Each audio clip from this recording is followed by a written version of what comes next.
po shkojmë drejt mbylljes apo rihapjes një kapitulli tjetër të luftës? Është një situatë shumë interesante dhe unë do të thosha shumë dimensionale, sepse ajo flasin për konfliktin gjithmonë në Rusi-Ukrainë dhe për reflektimet, reagimet që ka veçanërisht edhe Bashkuarat Amerikës, Bashkimi Evropian ndaj problemit, po pse jo qëndrimi i Kinës dhe i disa fuqive të tjera. Por ajo që tërheq vëmendjen është se si ky konflikt që i kaloi 3 vjet dhe që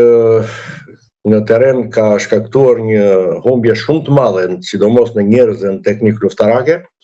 ky konflikt si jep reflektimet në rajone të tjera të marrëdhënieve gjeopolitike, geostrategjike, të interesave.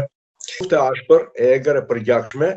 sipas të dhënave të Institutit të Studimeve Strategjike në qendrën në Stockholm, dhe që ushqehet nga të dhënat edhe të marra në rrugë të tjera, po dhe ato që janë zyrtare, pasojat e kësaj lufte janë katastrofike. Deri tani ballë për ballë në vijën e frontit janë rreth 250.000 ushtar ukrainas dhe në krahun tjetër rreth 400.000 ushtar, do të thotë të ushtrisë ruse. Pa folur për teknikën, armatimin, logjistikën dhe gjërat e tjera, do të thënë elemente të tjera të sofistikuara.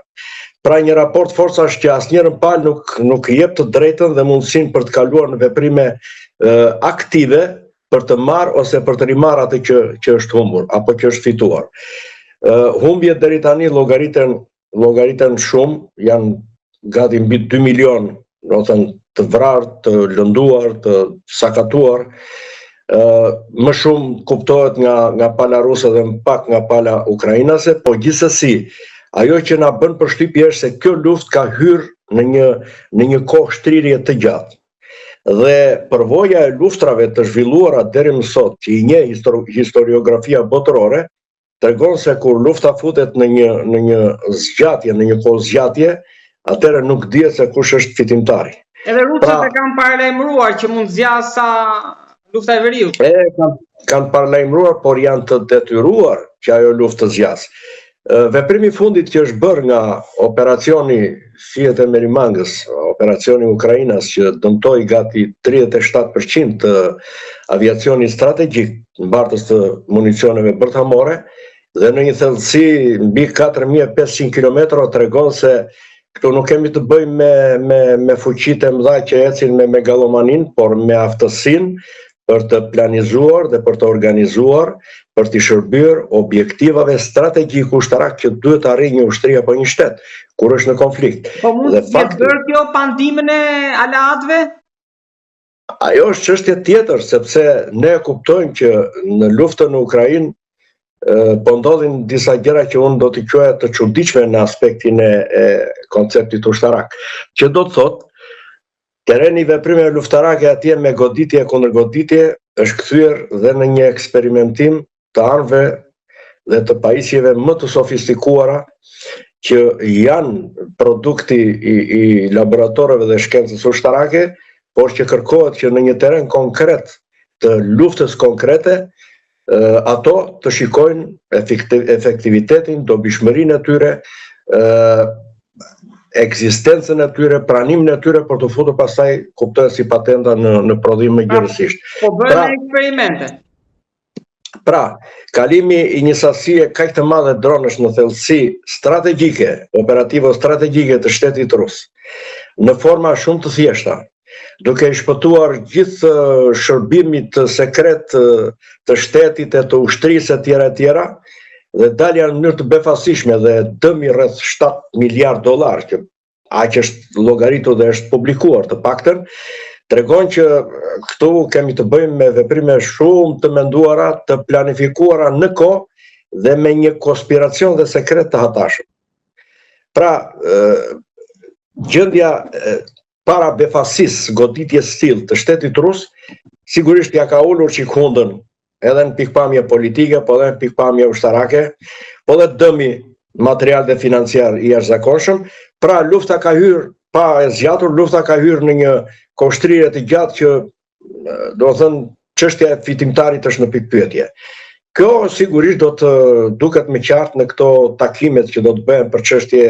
armëpushimi, për çështje do të thënë interesa të tjera, me idenë për t'i dhënë fund luftës. Por me sa kuptojmë, megalomania e leadershipit rus nuk është e tillë që të ulet në tavolinë dhe të lëshojë pe, sepse ata kurrë në kurrës nuk do të pranojnë që të jenë humbës të luftës. Dhe kjo dihet. Pra, kushtet që do të paraqiten në takimet dypalshe, natyrisht me prani të ndërmjetësve dhe të faktorit ndërkombëtar, do të nxjerrin në aparencë edhe se si do të jetë perspektiva e kësaj lufte në vazhdimsi. Në Ukrainë është tërë bota perëndimore. Me thënë drejtën, në krahun rus kemi në mënyrë të heshtur një aleancë të pashpallur, ku Kina bën një mbështetje, domethënë të fshehtë politike për regjimin e Putinit, Irani e furnizon masivisht me dron të prodhimit vet, që në fakt i prodhon me një kosto të lirë.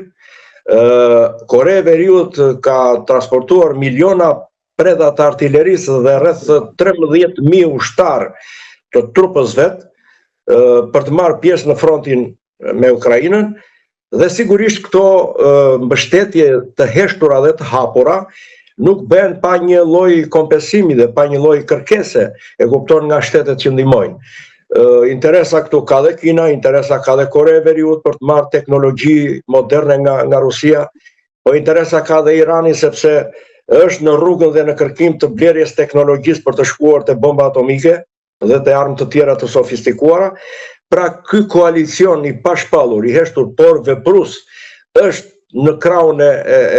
do të thënë agresorit. Në krahun tjetër, Ukraina mbështetet masivisht nga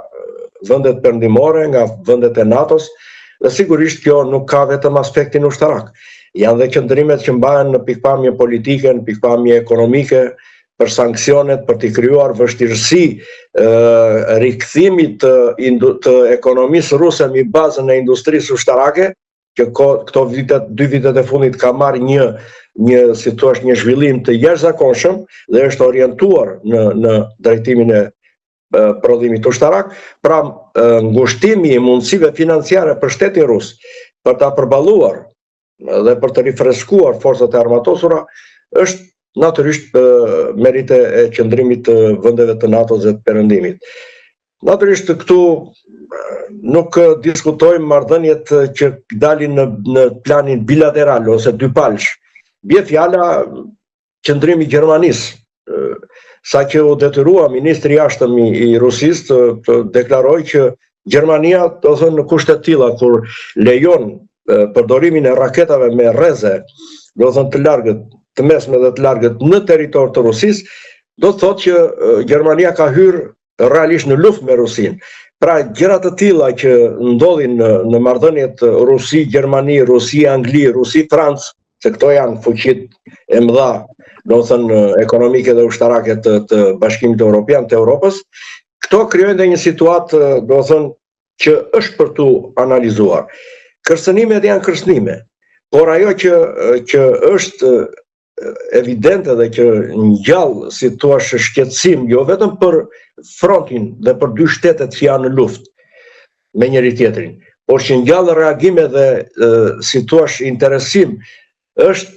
përqendrimi që duhet mbajtur vetë, që duhet mbaj vetë Europa ndaj luftës, Shtetet e Bashkuara ndaj luftës, dhe për krijimin e mundësive dhe situatave që palët të ulen tavolinë dhe do thënë të bien dakord vendoset paqja. Luftës